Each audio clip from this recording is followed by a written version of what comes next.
Yo, what's good YouTube? It's your boy Nate, back here with another video. Today's video is part 2 of my console 3-level series. This is still a VOD review, but I will be looking at 3 trios that place top 5 in console trio FNCS grand finals, and those trios are first, Assault, Max, and Nutify, second, EndlessTK, Jayz Cracked, and Jayz by the way, and third, Shxn, Spudlight, and Scar. In this video, I'll be looking at how every team plays a certain layer in the endgame. Trios are over, but these tips can still be applied to other team game modes. I put a lot of effort into this video, so if you guys are new to the channel and want some of the best console competitive content, make sure to subscribe to the channel and like the video. Follow me on Twitch at natefnt so you can see me play live, and follow me on Twitter at natefnt to stay updated with me. And last but not least, don't forget to drop a comment. And with that being said, it's your boy Nate, and let's get into the video. Okay, the first trio I'll be VOD reviewing will be Assault's trio on the low ground, so let's get straight into it.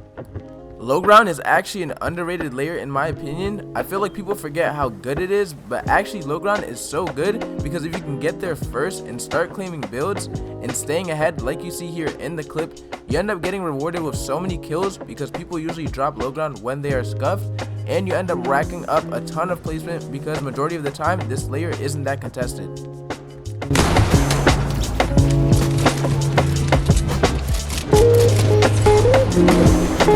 In the gameplay, you can also see this trio is rotating edge of the zone and not simply just white lining it. This will make their chances of winning higher because they will have to worry about less opponents trying to fight them and getting into their tarp.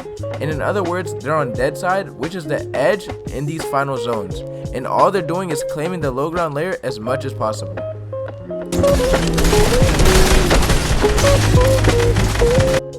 Okay, so like you see, Assault's trio is just sticking together, making edits, looking for kills, and looking edge of the storm. They save their shockwaves till the final zone, then they shockwave up and easily get height. And this is just a simple textbook play you guys can learn from. Nothing really to go in depth on in this gameplay right here, but just know low ground is an effective layer. And after this, I'll discuss how TK's trio plays mid ground.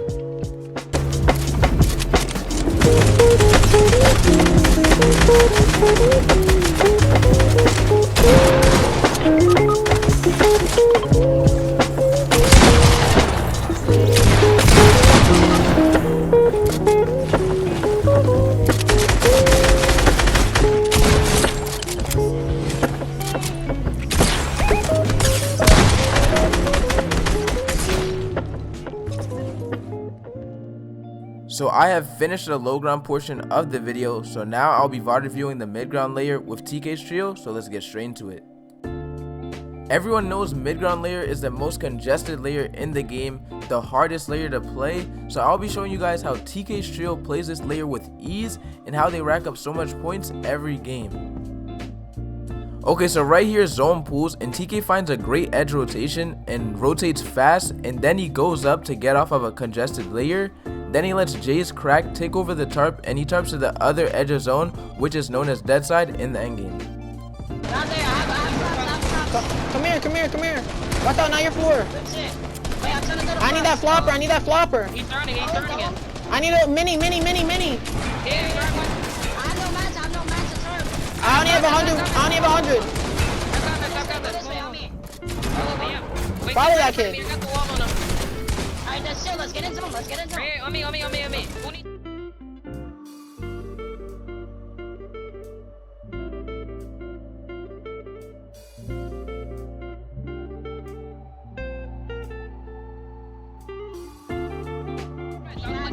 have 8 builds.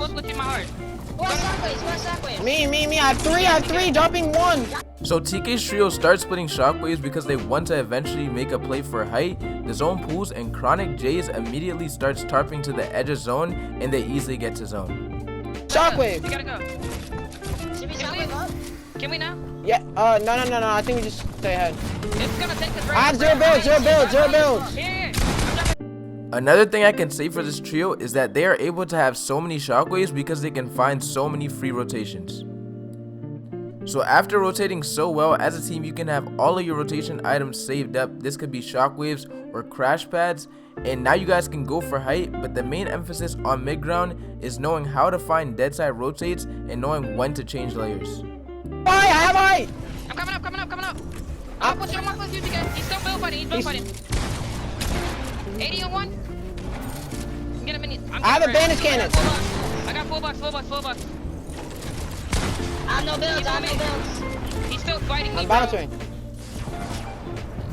Y'all gotta win this. I have no builds. Wait for it. Play. Go. You have to go. Get out. Play build.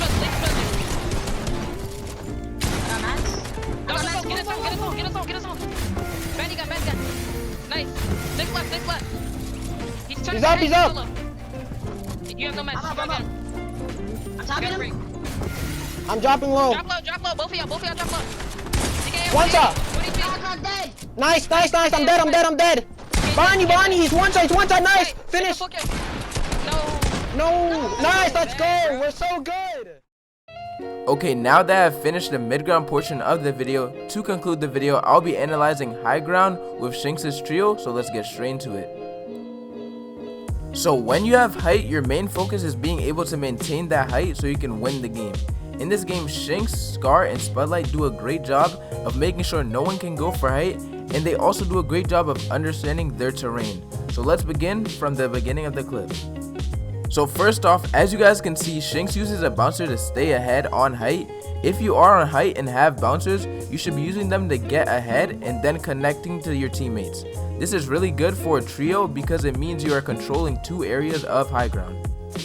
I'm staying alt. Okay. I'm across to these kids. Somebody just spamming the zip line.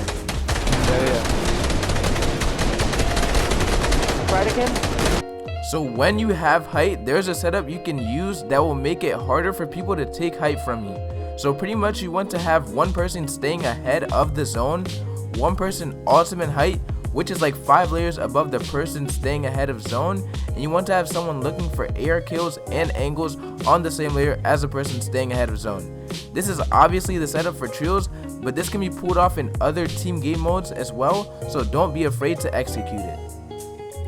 On height, you want to be aware of people trying to go for it, so make sure you keep the pressure on second height, but also you want to be aware of your terrain, because if you're not, people will be able to take height from you easily. My example for Shxn's trio is they realize the zone goes up a mountain and they immediately get there. They do this quickly because they know if they get up there first and claim height, they easily win this game. Hey, pull us back to our build. I got a clip left,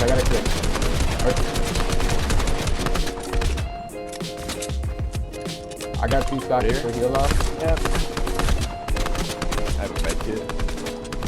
Oh yeah, I'm just spraying down. I have 18 AR. 33 on one. This guy's in zone here. Look at this guy. There you go, Blue. He's right there. Got one. Nice. I have 0 AR. I got his mask. You only have one. I got no mask. No. I don't have a clip. Right here. I fell down. Nice. You need that. Get his mask. Get the splashes. Above. Get the splashes. I'm above. Okay, nice. Got one. Shockwave. Doing up. I'm playing heal off. Dead. Nice. I got no heals. Oh, fuck, he's on me. Let's go. Thank you guys for making it to the end of the video. Hopefully you guys learned a thing or two or saw what you're not doing to win in tournaments. If you guys are new here and still haven't subscribed to the channel, please make sure to subscribe and like the video. Make sure to follow me on all socials at natefnt, and don't forget to comment something down below. It's your boy Nate, and I'm out. Peace.